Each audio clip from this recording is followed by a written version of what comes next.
Misery loves company. Whenever I think of misery, I grab my friend Eeyore, and it reminds me to take a look at what I'm thinking, what I'm feeling, what I'm paying attention to, because I don't want to be miserable. Why?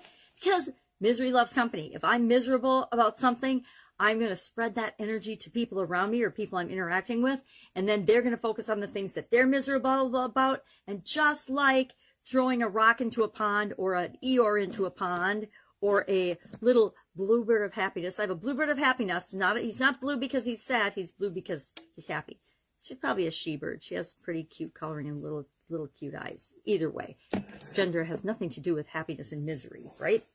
There are just as many miserable men as there are women, and vice versa, and whatever the classifications are these days. So Eeyore is my misery reminder. And misery loves company. This isn't an expression that's been around for hundreds and hundreds of years. It was actually first used in the play called Dr. Faustus. Faustus. Dr. Faustus. That's it. Dr. Faustus in the 16th century. It was a play in my last video. Play in the 16th century. Post-it notes everywhere. And it's about a man who was prepared to give up all hope. He was hopeless. And so he decided that he was going to sign a pact with the devil for the next 24 years, having all of his desires fulfilled. So he signed a pact with the devil, and the story goes on to talk about Dr. Faustus.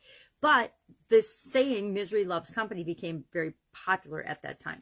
Fellow sufferers like to make unhappiness easier to bear by having other people feel unhappy and miserable or sad too.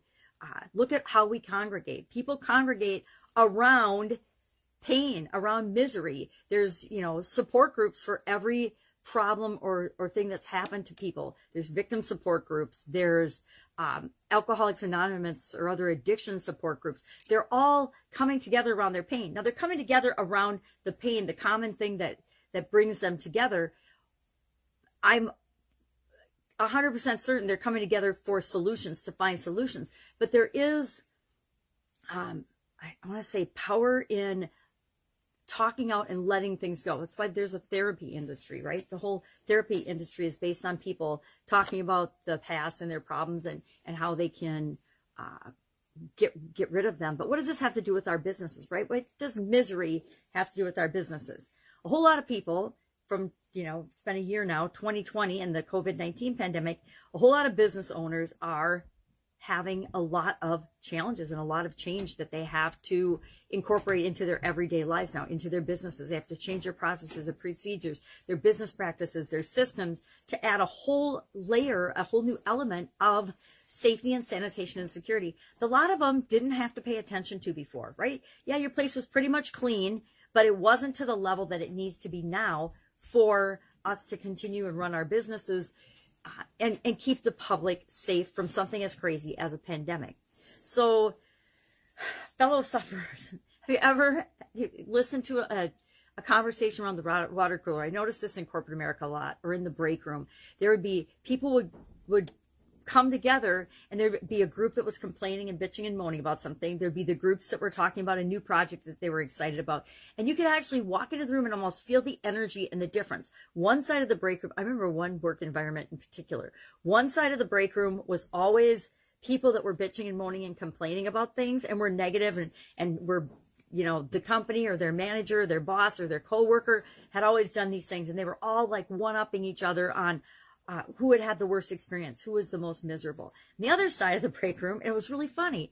One was in the darker side of the break room and one was in the sunny side of the break room by the windows. The people that sat by the windows were usually the ones that were forward focused. They were talking about and thinking about or sharing information about a project that they were working on, or they were collaborating on things. And it was just crazy to walk into that room and notice the drastic change.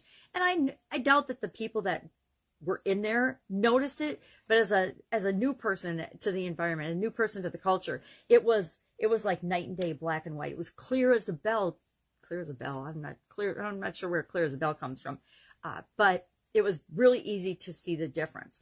So in our organizations, as we're building our business, as we're growing and supersizing our business and adding more people and adding more elements and adding more relationships and communications and entities into it, we have to be really cognizant and careful and aware of the impact that it's having on our overall culture. How do you know that? Well, you listen to people's conversations. You listen to and observe the people in your organization. Are they working together to create a culture and an environment of positive, upbeat? Everybody's moving toward the vision. Everybody in the organization clearly understands what their piece of the puzzle is to move toward the whole puzzle, the whole business that you're trying to create. And if they don't, you've got some work to do, but you want to know better now than just continuing to let it go for the next 10 years and realizing that a culture has created itself that is not conducive to moving you toward your goal and objective, the business that you're trying to create. Better to find out now and do something, because now's the only time we can really do anything anyway. And decide, I am going to create this type of a culture for my environment. This is the type of business that I want to create in the world.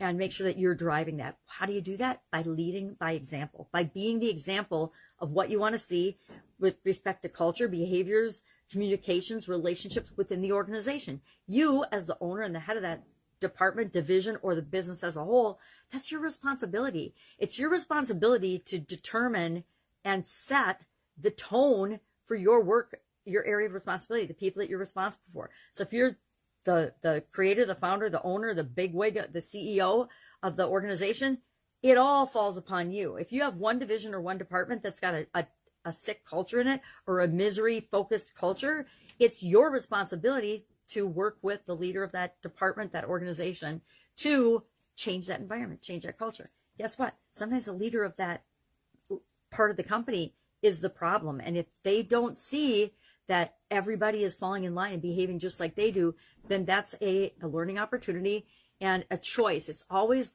someone's choice whether they're going to change their behavior or not, or create what it is that you're all trying to create together. So pay attention to communication and relationships in your organization, and know that you have an important role to play in that, and you can't delegate that to somebody. I mean, you can hold your managers and your team members accountable to that.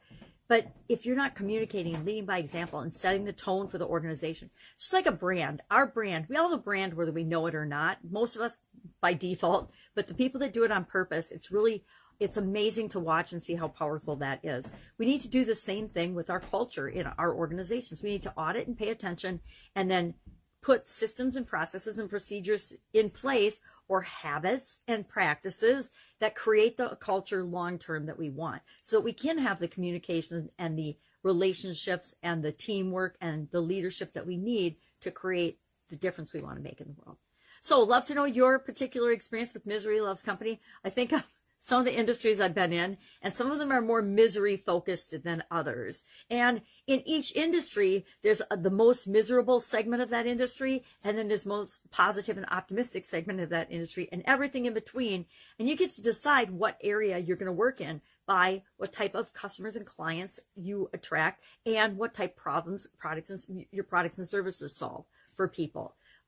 I noticed this in social media. People congregate together around pain. Now, I've had chronic pain since I was young, and so I joined some chronic pain groups to see, well, what are they talking about? What are they doing? What are they, what have they got for solutions that I might not have thought of yet? Because I've been pretty much doing it on my own for 30, 40 years, and just figuring it out as I go along. Well, I thought, well, there's a lot of people, there's 100,000 people in one group, 12,000, 15,000, 30,000 in another. There's got to be people in there that know more than I do. So I started going into those groups and realized they were 99% focused on their pain and how it was destroying their life and how everything was awful and everything was everybody else's fault. And I got out of them as quickly as I possibly could. I actually started my own that's all about solutions. It's nothing to do with, your symptoms and your medicine, and you can't get your medicine, or complaining, or, the state's not taking care of you, or the government, or whatever. Those groups were so heavy with misery, and they've got lots of members because people like to come together, and they feel better. If somebody else, then we compare ourselves to others whether we want to or not. If somebody else is more miserable and worse than you, you count your blessings and you think, oh my God, thank goodness I'm not as bad as Sally. But then if somebody feels better than you, you start comparing yourself to them, and you're like, well, geez, that person doesn't even hardly have chronic pain. Why are they even in here complaining? So, or if you're upbeat and there, people accuse you of being, a Pollyanna, or only looking at the bright side of things.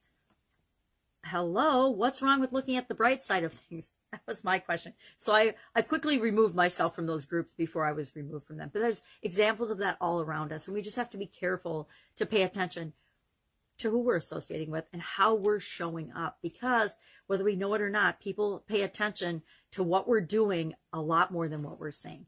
Have an awesome day. I'll be with you tomorrow with another interesting idiom, 100 days of Proverbs, what they mean, where they came from, and how you might use them in your business and your life right now. Take care. Bye. Don't be miserable today. Choose to be happy.